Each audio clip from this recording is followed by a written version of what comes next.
একটা প্যাথেটিক বিষয়। বিষয়টা এরকম যে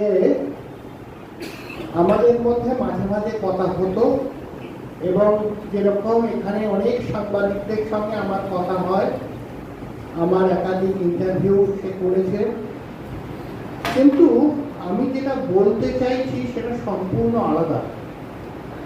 আমরা যারা এখানে সাংবাদিকতা করছেন বা বিভিন্নভাবে বিভিন্ন মিডিয়ামে যারা লেখালেখি করছেন, বিশেষ করে অধর্মের বিরুদ্ধে, আমি বিষয়টাকে এইভাবে দেখলে এইভাবেই বলবো যে যারা অধর্মের বিরুদ্ধে লড়াইটা করছেন তাদের জন্য বিপদ অপেক্ষা করছে, ঠিক আছে।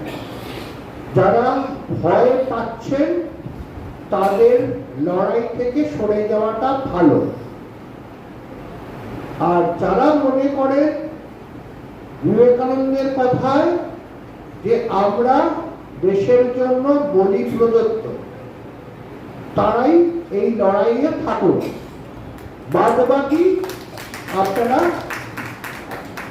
প্লিজ, বিষয়টা এরকম আছে, আমার ভাইয়ের স্মরণ সভা তো, ফলে আমি যতটুকু বলছি এটা ওর মাথার মধ্যে এইটাই কাজ করছিল যে লড়াই যখন করতে হবে ওই ইন্দ্রজিতের মতো লুকিয়ে লুকিয়ে লড়াই করার কোনো জায়গা নেই। লড়াইটা যখন করতে হবে শিবে কুরুক্ষেত্রের যুদ্ধে নেমে লড়াইটা করতে হবে।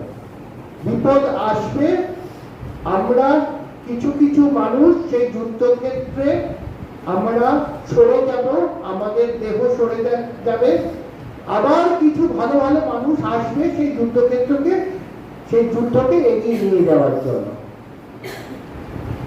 আমরা বলি যে আমাদের দেহের পতন আছে, কিন্তু আত্মার শেষ নেই।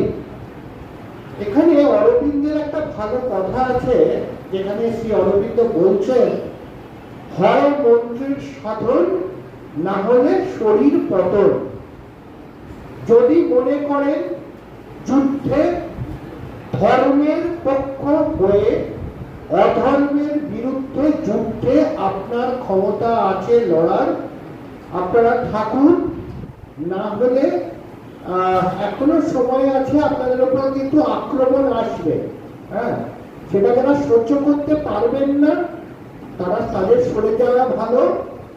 আর আমরা যারা বীরত্বে এই যুদ্ধে কুরুক্ষেত্রের ময়দানে আছি, তারা বীর